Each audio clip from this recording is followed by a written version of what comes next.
Hello and welcome to the AMA Update video and podcast. Today we're talking about the findings from a new AMA survey about the burdens of prior authorization. Joining us to discuss the survey and how prior authorization has impacted his own practice is AMA President Dr. Bruce Scott in Louisville, Kentucky. I'm Todd Unger, AMA's Chief Experience Officer in Chicago. Dr. Scott, thanks so much for joining us today. Well, thank you, Todd. It's a pleasure to join you to discuss this important issue. And this survey that the AMA did happens every year, and it looks at the impact of prior authorization on patients, physicians, and more. Why don't we just start off by talking about the impact on patients? Dr. Scott, what were some of the key findings in the study? Well, once again, this survey this year shows the massive burden that prior authorization has become, and this year is no exception. One of the key findings in the survey is that 94% of physicians say that prior authorization delays necessary patient care. That alone is bad enough, but we know that the care delays are just the beginning of the problem. Prior authorization causes issues for physicians in our practices and for our patients. The survey found that nearly 1 in 4 physicians say that prior authorization has led to a serious adverse effect for one of their patients. So this process isn't just a burden on the physicians, it's putting the health of our patients at risk. And worse yet, the delays that result have almost nothing to do with practicing high-quality medicine. More than 1 in 3 physicians say that prior authorization rarely or never is evidence-based. And that's been the experience in my practice as well. Just one of these issues I've mentioned alone should be enough to know that we need to fix prior authorization. But when you put it all together, it seems clear that this is reform and needs to happen, and it needs to happen now. And I know, Dr. Scott, that you're unfortunately all too familiar with the kind of issues that you just mentioned. Tell us a little bit about how prior authorization has been affecting the patients in your own practice. Well, as a practicing otolaryngologist, the demands on prior authorization are significant, whether it's medications we prescribe, imaging studies we prescribe, or surgical procedures. Many of these are now requiring prior authorization. It used to be that it was only experimental or unusual or very expensive things, but now prior authorization has become almost routine. Let me tell you a story about a recent patient of mine.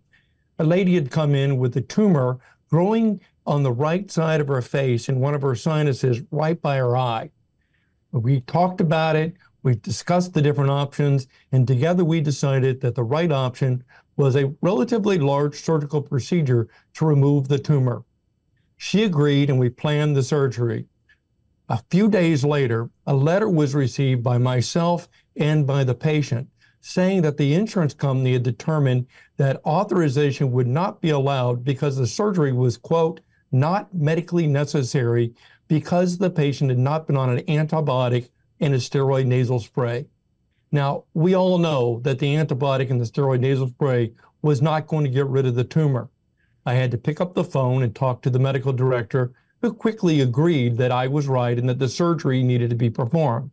Forget about the wasted resources in my office. Think about the patient.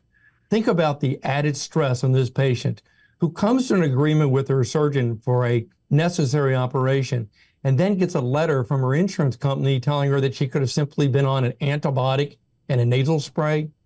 Well, I picked up the phone and I talked to the patient, and she understood that the surgery was indeed necessary.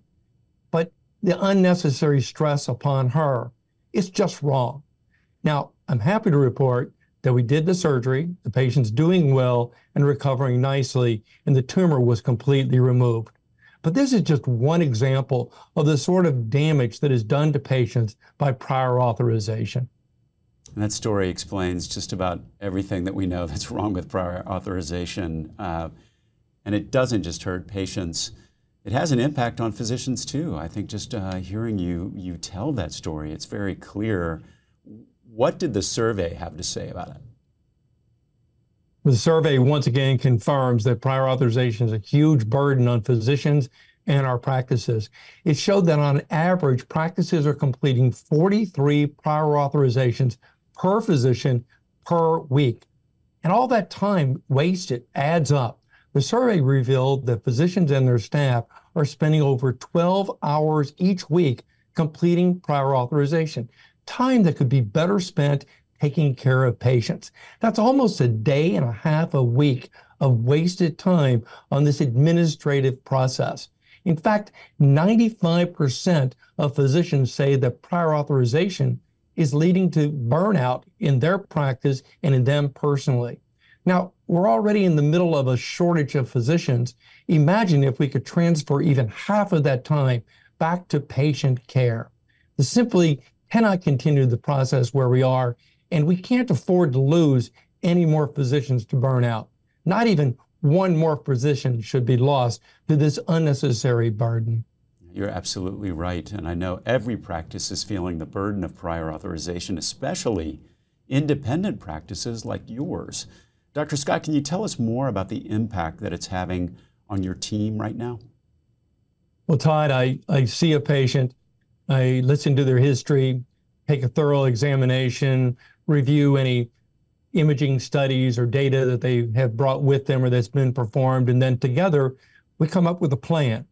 And unfortunately, many of the times my staff has to get on the phone and wait for 30, 40, sometimes an hour to get an answer from the insurance company as to whether they will approve the procedure or the imaging study or even the medication that we've decided is right for this patient.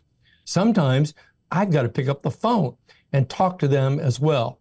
Now, when I do pick up the phone, rarely am I talking to a physician on the other side. And most of the time, they're not an otolaryngologist. Heck, I jokingly say sometimes they can't even say otolaryngology. It's not unusual for me to have to explain the anatomy to them of the procedure that I want to perform. My staff will tell you that this is a major source of frustration for them, and I can tell you my colleagues tell me that our practice is not unique, that prior authorization is one of the leading causes of frustration for the physicians, for our staff, and for the patients. They want the medication, the imaging study, the surgery that they and their physicians have determined is right for them. And many times they simply don't understand this whole process of the approval by their insurance company. Well, it's clear that prior authorization needs to be fixed, and thankfully there's been some progress on that front. Dr. Scott, can you tell us about that? You're right, Todd. Over the last few years, the AMA has made significant progress in fixing prior authorization at both the state and the federal level. We've been working closely with state medical associations to make the case for reform in their state legislators using AMA model legislation and other resources like the survey we've been discussing. And over the last couple of years, we've seen major victories in Vermont, Colorado, Illinois, Wyoming, Arkansas, District of Columbia, just to name a few. Several states also have pending legislation coming up with new laws that will hopefully be able to continue this momentum. Even now, the AMA is working with numerous states to lay the groundwork for prior authorization in this next year's legislative session. Meanwhile, at the federal level, we had a big win back in January. The Center for Medicare and Medicaid Services, CMS, issued a final rule that finally right-sized prior authorization for Medicare Advantage plans and other government-regulated plans. As part of this, health plans will be required to offer an electronic prior authorization process that integrates with EHR. Can you believe it that right now we're still using fax machines to send in the information for many of our prior authorization? These changes are tangible. They will go a long way to reducing the burden for physicians. In fact, CMS's own estimates are that this will save $15 billion for physician practices over the next 10 years. Just imagine how big of a problem this is when spread across all of healthcare. This is a tangible change that will help reduce prior authorization, but the AMA is not stopping there. One of our goals is to fundamentally change prior authorization. We need a comprehensive fix.